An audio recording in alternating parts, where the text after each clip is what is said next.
प्रिय श्रोतागण, प्रार्थना के समय में आपका हार्दिक स्वागत है और मेरा प्यार भरा शालोम।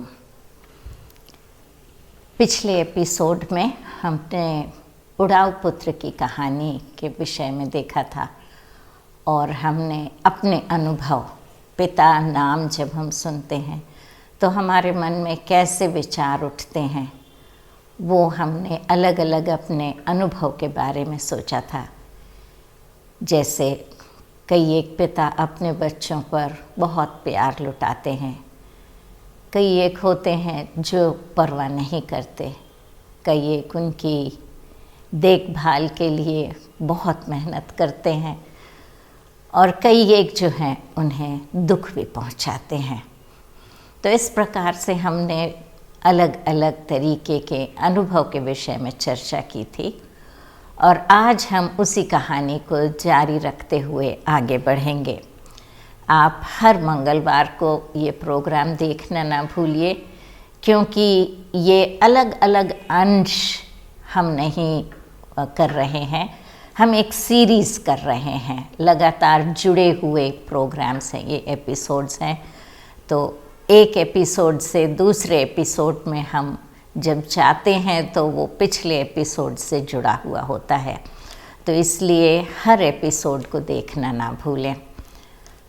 आज हम उन लोगों के लिए जिन्होंने लास्ट वीक, पिछले हफ्ते एपिसोड नहीं देखा, इस कहानी को फिर से संक्षेप में दोहराएंगे और ये पाई जाती है लूका रचित सुसमाचार उसके 15वें अध्याय और 11 से 24वें आयत में पाई जाती है।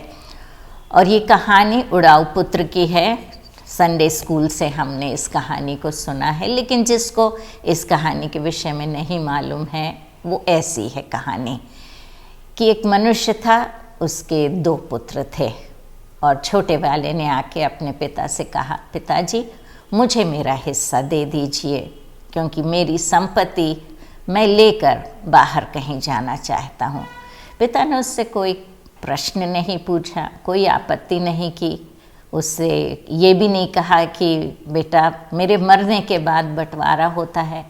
उन्होंने उसकी संपत्ति उसे दे दी और उस लड़के ने संपत्ति लेके बहुत दूर देश चला गया। कुकर्म में सारी उसने जायदाद, अपनी संपत्ति पूरी उड़ा दी और उसी समय वो उस देश में एक अकाल पड़ा और इस लड़के के पास जो भी मित्र इसके थे, जब इसका पैसा ख़त्म हो गया तो वो भी इसे छोड़कर चले गए। अब ये लड़का बिल्कुल अकेला, भूखा प्यासा, घर द्वार सब कुछ, किराए के लिए पैसा नहीं था, घर छोड़ना पड़ा और यहाँ वहाँ भूखा भटक रहा था, नौकरी ढूंढ रहा था और उसे खेत में सूअर चराने की नौकरी मिल जाती है और वो सूअर चराता है और सूअर की फलियों से अपना पेट भरता है। एक दिन जब वो उस गंदगी में, कीचड़ में बैठा हुआ था सूअरों के बीच में, तब उसे उसके पिता के घर की याद आती है। उसके पिता के घर में तो जो नौकर हैं उनका भी हाल इससे बहुत अच्छा है और उन्हें भोजन से ज़्यादा रोटी घर में मिलती है। ये लड़का उठा और कहने लगा कि मैं अपने पिता के पास वापस जाऊंगा और उससे कहूँगा, पिताजी मुझे माफ़ कीजिए, मैंने आपके विरुद्ध और परमेश्वर के विरुद्ध पाप किया है और मैं इस लायक नहीं कि आपका बेटा कहलाऊं, इसलिए मुझे एक नौकर की तरह रख लीजिए। और वो वापस उठकर जाता है। पिता जो रोज़ खिड़की से बाहर अपने बच्चे की रास्ता देखता रहता है, वो उसे दूर से देखता है और उसे पहचान जाता है और दौड़ कर आता है और उसके गले लग के बहुत चूमता है और नौकरों को आदेश देता है कि उसे नहलाए धुलाए, अच्छे से अच्छे वस्त्र पहनाए, पला हुआ बछड़ा काटें और भोज तैयार करें और खुशी मनाएं। तो ये कहानी थी हमारी जो हमने पिछले हफ्ते देखी और हमने संसारिक पिता कैसे होते हैं उस विषय में हमने चर्चा की थी। अब आज जब हम जाएंगे तो आज हम पिता की तरफ जाएंगे। इंग्लिश में ये जो शब्द है प्रोडिगल, इस कहानी को prodigal, parable of the prodigal सन कहते हैं। उड़ाऊ पुत्र की कहानी हिंदी में कहते हैं। प्रोडिगल का मतलब होता है कि बहुत ज़्यादा पैसा लुटाने वाला। तो ये बेटा तो था प्रोडिगल सन, क्योंकि ये इसने जो कुछ पिता की संपत्ति थी सब जाके उड़ा के आ गया। लेकिन यहाँ हम पिता को भी देखते हैं कि ये पिता भी एक प्रोडिगल फादर था। और कैसा प्रोडिगल फादर था? इसने प्रेम लुटाया। इसने बेटे से ये नहीं कहा बेटा अब अक्ल आई, पहले हमने कहा था तो समझ में नहीं आ रहा था, अब किस हक से इस घर में तुम वापस कदम रख रहे हो।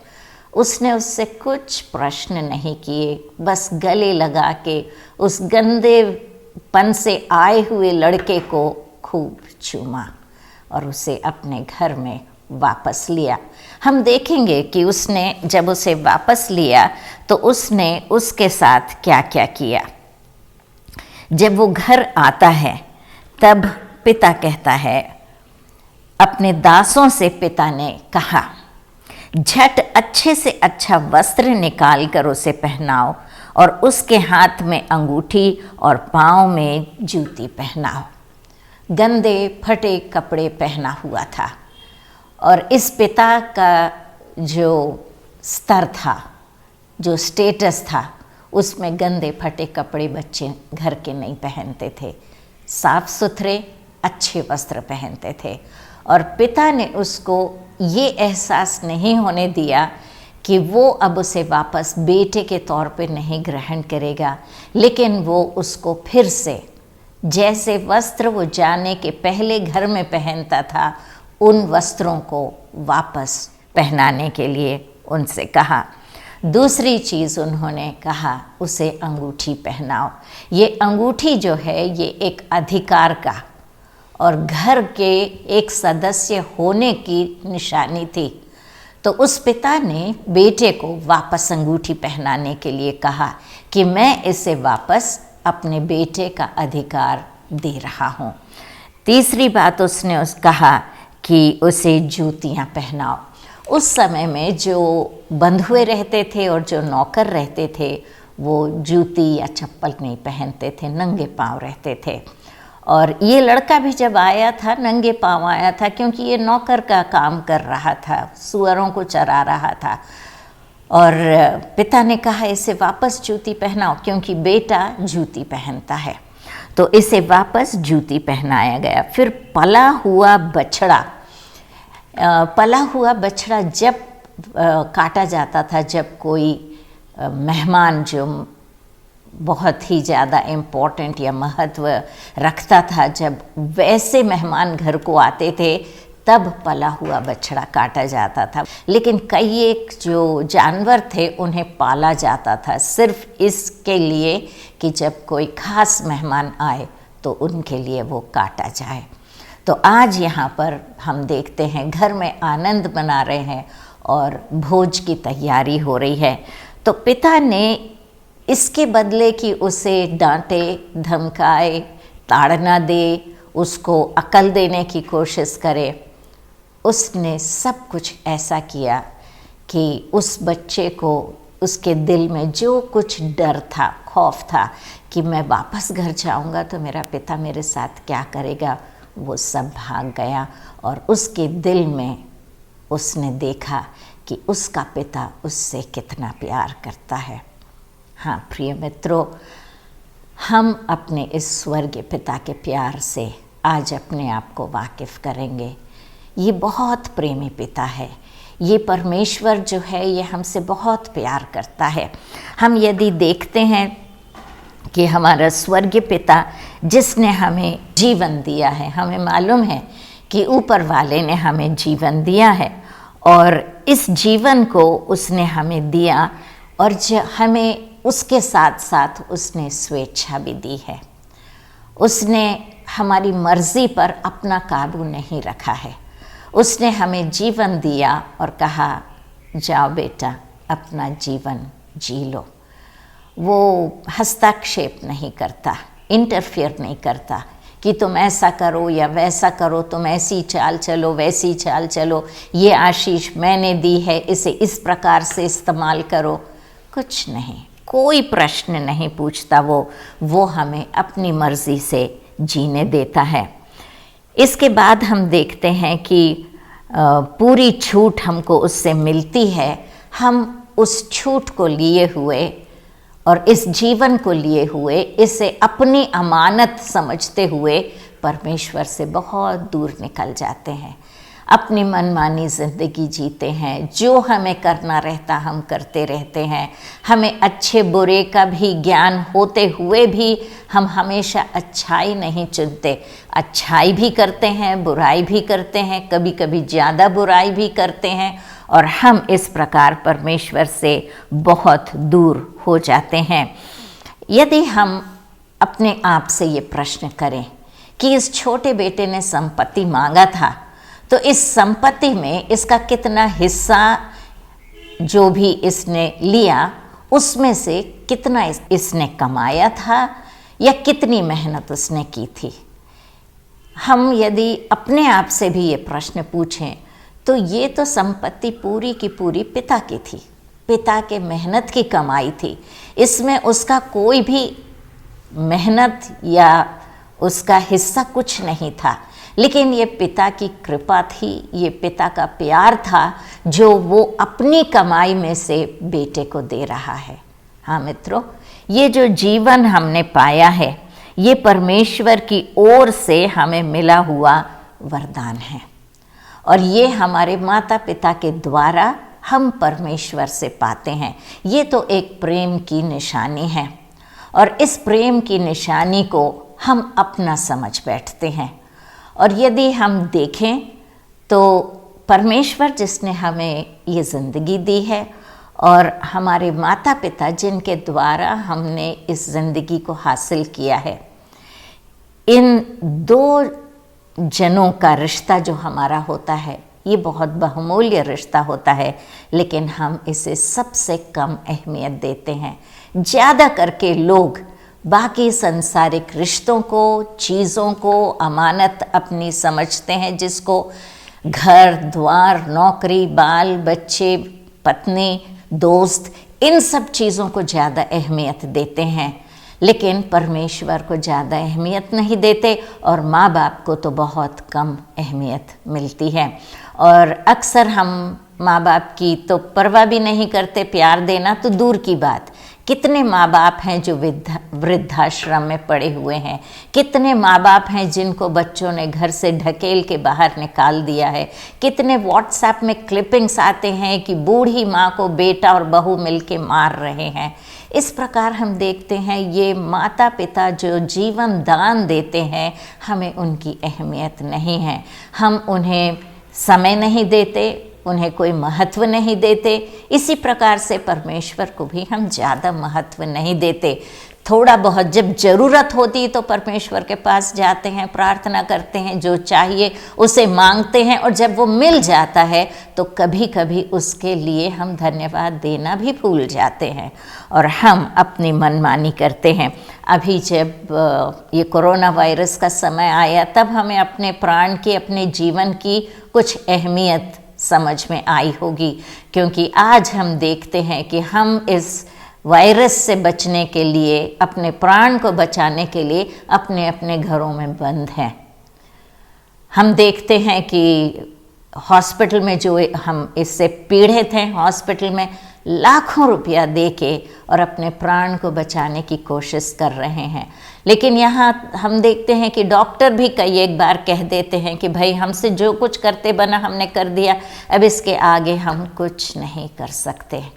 मित्रों, ये जीवन जो परमेश्वर ने हमें दिया है, ये हमें इसलिए नहीं दिया कि हम अपनी मनमानी करके और किसी भी तरह से इस जीवन को हम जिएं, लेकिन परमेश्वर की इच्छा है कि उसका जो उद्देश्य हमारे जीवन में है कि हम एक सुंदर जीवन व्यतीत करें, उसकी इच्छा को हम पूरी करें।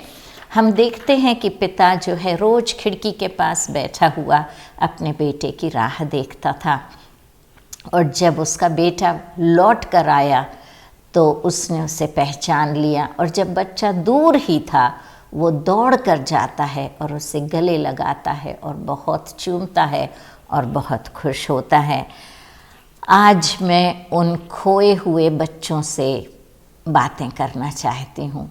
उन बच्चों को मैं संबोधित कर रही हूँ जो अपने माता पिता को और अपने घर को छोड़कर घर से भाग गए हैं, और उनसे मैं बातें कर रही हूँ। बेटा, आप अभी कहीं भी बैठे हुए हो, चाहे कितने ही साल क्यों ना हो गए हो कि आप घर छोड़ के बाहर आ गए हो, आज भी आपके माता पिता आपकी राह देख रहे हैं।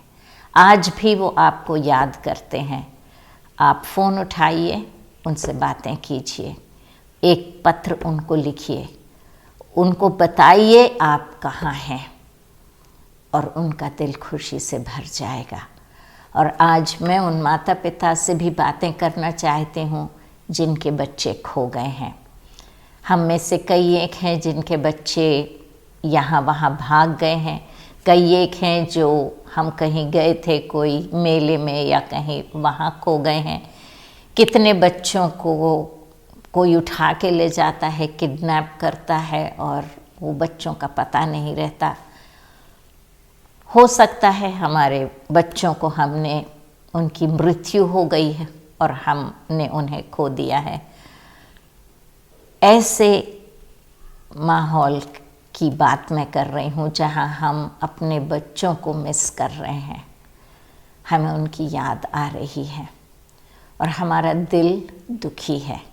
मेरी भी जो दूसरी बेटी हुई थी वो 17 घंटे रह के और मर गई थी, तो हम सबको वो दुख हमारे दिल में हम उसका महसूस करते हैं। तो अभी मैं प्रार्थना करना चाहती हूँ आपके साथ, क्योंकि ये प्रार्थना का समय है हर उस माता पिता के लिए जिनका दिल दुखी है, और हर उस बच्चे के लिए जो अपने माता पिता से दूर है। हम उन बच्चों को भी याद करेंगे जो अनाथालय में हैं या जो माँ बाप नहीं हैं और वो उसके प्यार के लिए तरस रहे हैं। आइए हम अपनी आँखों को बंद करें और प्रार्थना करें। परम प्रधान परमेश्वर पिता, हम आपके नाम का धन्यवाद करते हैं कि आप स्वर्ग पिता एक प्रेमी पिता हैं। प्रभु जी, आज हम उन सब माता पिता को याद करते हैं जिन्हें अपने बच्चों की याद आ रही है। किसी न किसी प्रकार उन्होंने अपने बच्चों को खोया है और परमेश्वर उनकी कमी वो महसूस कर रहे हैं। हम विनती करते हैं प्रभु जी कि आज अपना नेक और मजबूत हाथ बढ़ाकर आप उन सबको छुएंगे और परमेश्वर उन्हें शांति और सांत्वना देंगे। हम उस हर बच्चे के लिए प्रार्थना करते हैं जो अपने माता पिता से दूर है या जिसने अपने माता पिता को खो दिया है। हम विनती करते हैं प्रभु जी कि आप उन बच्चों पर अपना हाथ रखेंगे, उन्हें परमेश्वर अपने गले से लगाएंगे और उस माँ और बाप का प्यार उनके जीवन में आज आप रिलीज़ करेंगे। परमेश्वर, हम उन दंपति को भी आज याद करते हैं जिनका विवाह होके कई वर्ष हो चुके हैं और उन्हें बच्चों की चाह है, लेकिन अभी तक ये पूरी नहीं हुई है। हम विनती करते हैं कि आप आशीष का हाथ उन पर रखेंगे और उन्हें परमेश्वर बच्चों की आशीष देंगे।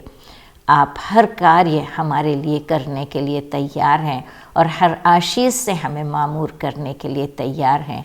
इसलिए प्रभु जी, हम अपनी प्रार्थना आपके सामने लाते हैं और हम धन्यवाद देते हैं कि आप प्रार्थना के जवाब देने हारे परमेश्वर हैं। इसलिए हम प्रभु यीशु मसीह के नाम से प्रार्थना मांगते हैं, सुन और ग्रहण कर। आमीन, आमीन, आमीन। तो बच्चे लोग ज़रूर अपने अपने घर वापस चले जाओ, क्योंकि माता पिता रास्ता देख रहे हैं। परमेश्वर का हृदय प्रेम भरा हृदय है और वो आज भी हमारी बाट जोह रहा है। और हमें ये बात मालूम होना चाहिए कि हमारे दिल में एक परमेश्वर रूपी शून्य स्थान है, वैक्यूम है, और ये चाहे हम कुछ भी इस दुनिया में हासिल कर लें उसको भर नहीं सकते। हम चाहे मशहूर होने की हम में ख्वाहिश हो, कितनी ही ऊंची चोटी पे पहुंच जाइए, जब आप वहां पहुंचेंगे तो आप पाएंगे कि उसके आगे कुछ नहीं है, और वो आपको संतुष्टि या तृप्ति नहीं देता।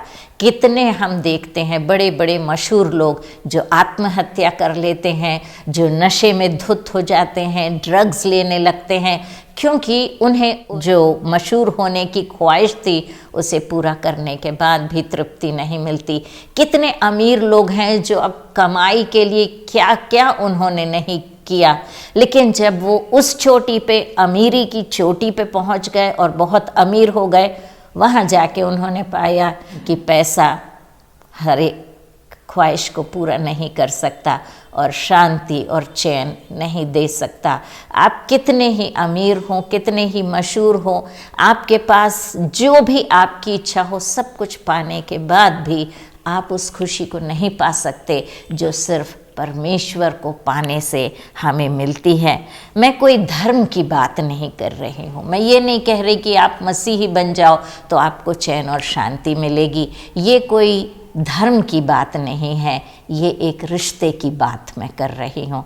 एक पिता से रिश्ते जोड़ने की बात कर रही हूँ कि जब हम इस प्रेमी पिता के पास आते हैं तो वो हमारी हर एक ख्वाहिश जो हमारे दिल में होती है और जिसकी आशा हमें होती है, वो केवल परमेश्वर तृप्त कर सकता है, क्योंकि वो प्रेमी परमेश्वर है। वो हमसे प्यार करता है और वो परमेश्वर हमें अपने करीब लाना चाहता है। वो चाहता है कि हम उसके पास आ जाएं। खिड़की में से जैसे वो पिता अपने बच्चे की राह देख रहा था, उसी प्रकार हमारा स्वर्गीय पिता हमारी राह देख रहा है। और हम कई का हमारा जीवन ऐसा है कि हम ना इस तरफ हैं ना उस तरफ हैं, दो नाव पे पांव रखे हुए हम अपनी यात्रा कर रहे हैं। हम कहीं नहीं पहुंच पाएंगे। हमें निर्णय करना है कि हमें अपने जीवन के साथ क्या करना है। क्या हम अपना जीवन ऐसे ही बिता दें या हम उस प्रेमी पिता के पास आएं जो हमसे बहुत प्यार करता है, जो चाहता है कि हम अपना जैसा भी जीवन है, गंदा है, पापी है, जो कुछ भी हमने किया है, परमेश्वर का वचन कहता है पाप की मजदूरी तो मृत्यु है। तो हमने जो पाप किया है उसके बदले में हमें मृत्यु मिलना चाहिए। लेकिन हम उसी में देखते हैं कि पाप की मजदूरी तो मृत्यु है, लेकिन परमेश्वर का जो दान है वो हमारे लिए परमेश्वर अनंत जीवन देता है। वो हमारे पापों को क्षमा करना चाहता है। जैसे उस बाप ने उसको सुंदर वस्त्र पहनाए, उस प्रकार से नीति के वस्त्र परमेश्वर हमें पहनाना चाहता है और वो हमें शुद्ध करके वापस अंगूठी पहना के, वापस जूती पहनाकर अपना बेटा बनाना चाहता है। आज क्या आप उस प्रेमी परमेश्वर के पास आना चाहते हैं? आज वो आपकी राह देख रहा है, बाट जोह रहा है। उसके पास आइए, वो आपको चैन और शांति बहुतायत से देगा। और अगले हफ्ते मैं जो वचन बोलने वाली हूँ, परमेश्वर ने हमारे मुक्ति की योजना कैसे बनाई। तो यदि आप आज उस परमेश्वर के पास आना चाहते हैं तो हम आज प्रार्थना करके अपने जीवन को उसे देंगे। लेकिन अगले हफ्ते हम ये देखेंगे कि परमेश्वर ने हमारे मुक्ति का मार्ग कैसे खोला है। तो आइए हम प्रार्थना करते हुए अपने जीवन को उसके हवाले करें। परम प्रधान परमेश्वर, आज हमने आपके प्रेम के बारे में सुना। आप हमसे कितना प्रेम करते हैं, आप हमें माफ़ करने के लिए तैयार हैं। आपका हमारे जीवन में जो कोई उद्देश्य है, होने दे प्रभु जी कि हम अपने जीवन में उसे पूरा करें। हाँ परमेश्वर पिता, हमने अपने इस जीवन को अपनी अमानत समझ के, मनमानी करके, अपने हिसाब से जिया। लेकिन आज हम अपने जीवन को तेरे हाथ में सौंपते हैं और तुझसे विनती करते हैं कि हमारा जीवन आप अपने हाथ में लेंगे और इसे एक सुंदर जीवन बनाएंगे और हमें अपनी राह पर चलने के लिए हमारी अगुवाई करेंगे। परमेश्वर, उस मुक्ति मार्ग के लिए भी हम प्रार्थना करते हैं जो तूने हमारे लिए बनाया है, ताकि प्रभु जी हम उस मुक्ति मार्ग के बारे में सुने, सीखें और परमेश्वर उस पर चल सकें।